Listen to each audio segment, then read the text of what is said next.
I think it's almost inevitable that there will be some type of black swan event between now and then. No, one of the things that we've seen recently is that we're seeing a lot more physical delivery off the exchanges, and these exchanges weren't necessarily always meant for a delivery exchange. Essentially, it was mainly just for hedging. Can you share with the viewers kind of how that has changed and what that means for the market going forward?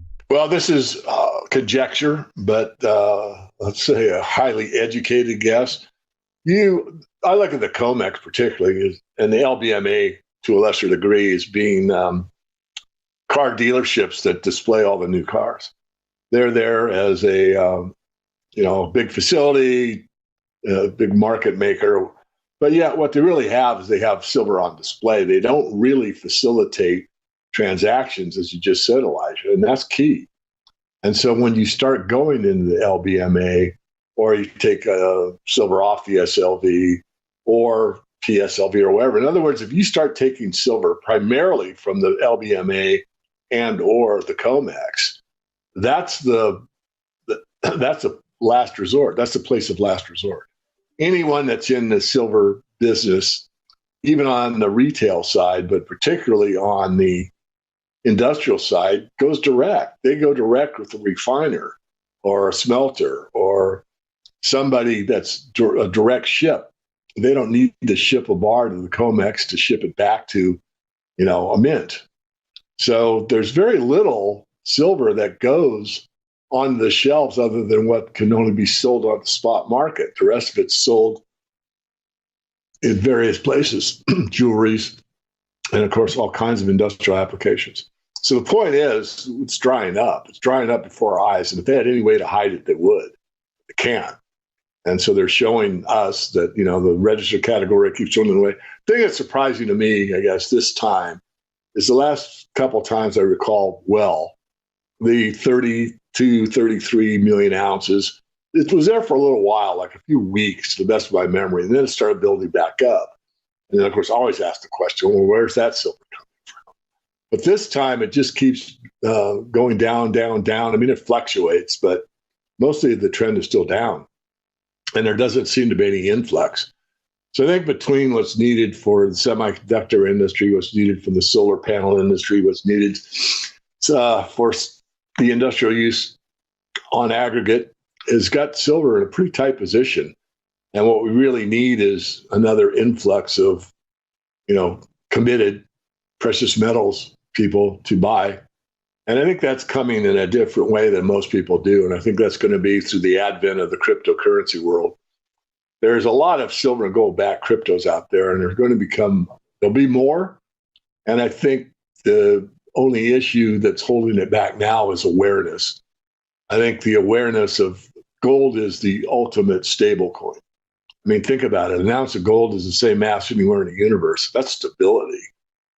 The US dollar, which is what's called a stable coin on most of these platforms, it's a fiat currency that's going downhill over time.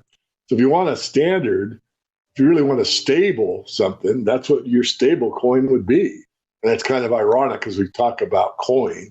And of course, gold is considered, a lot of coinage in gold. So there's a lot ahead of us. And I think a lot of it is not only to be determined, but I think a lot of the powers that be that are kind of smug and arrogant on, where they're going to push the next system, maybe a little ahead of themselves, because there is a lot of resistance to what's happening. And looking at towards the end of the year, what is your perspective on where metals will be? Because it seems like, we're seeing, a pause by the Fed, but you're saying that interest rates still have higher to go. Can you kind of share with the viewers where you see them heading? They're high. They're going higher. They're going higher if interest rates go up. They're going higher if interest rates go down. They're going higher if interest rates just pause and stay paused for a long time. The metals are the only way out at the end game. I mean, there's exceptions. I mean, there's certain businesses and there's, foodstuffs and there's other things. But when it comes to on the financial or monetary side, it gets to be one place to run. And that's run out of stocks, run out of bonds, run out of, limited partnerships, run out of ETFs and run into the metal.